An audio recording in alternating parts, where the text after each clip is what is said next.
Liberal Democrat spokesperson Paul Kohler. Thank you, Madam Deputy Speaker. I thank the Secretary of State in advance for so advanced sight of his statement. As this is my first statement as the Liberal Democrat spokesperson for Northern Ireland, I want to begin by recognising the deep scars left by the troubles on families, communities across the island of Ireland and these islands.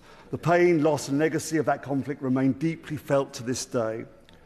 Whilst the Liberal Democrats welcome the recent agreement between the British and Irish governments, the true test of this deal will lie in the detail of the legislation that follows.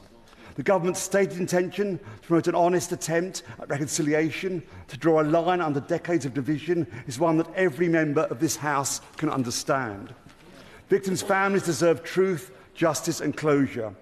Equally, our veterans deserve and must be afforded fairness and protection from injustice.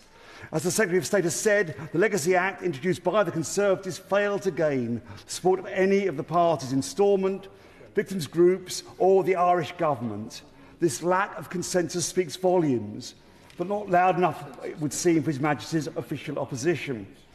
I look forward to examining the contents of this new bill in detail, proposing constructive amendments.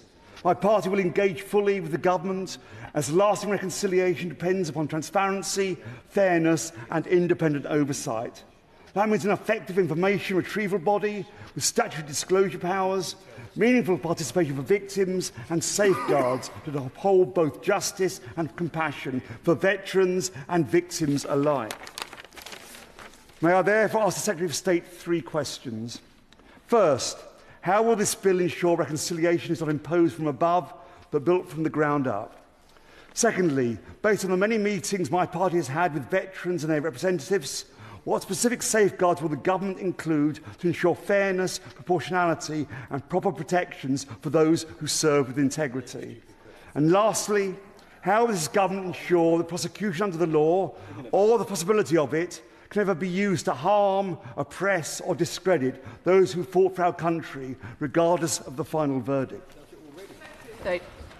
Well, may I welcome the honourable gentleman to his new role and to say that I genuinely look forward to working with him on these and other matters, given his interest in Northern Ireland, which is shared right across the House. On his three specific questions, the first thing I would say is that no legislation can enable people to feel reconciled in some way to what happened. In the end, reconciliation has to come from within.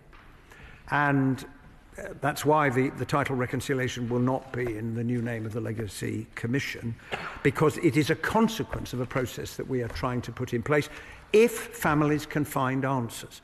And I would urge the House to concentrate on that, because that is what this is all about, trying to enable families to find answers. Secondly, the safeguards, I did draw attention to them in my opening statement, and he will be able to see when the bill is published later today how they're given legal expression. And on his point about prosecution, I would simply say this. There have been one or two comments in some of these discussions. People have talked about politically motivated prosecutions or vexatious prosecutions.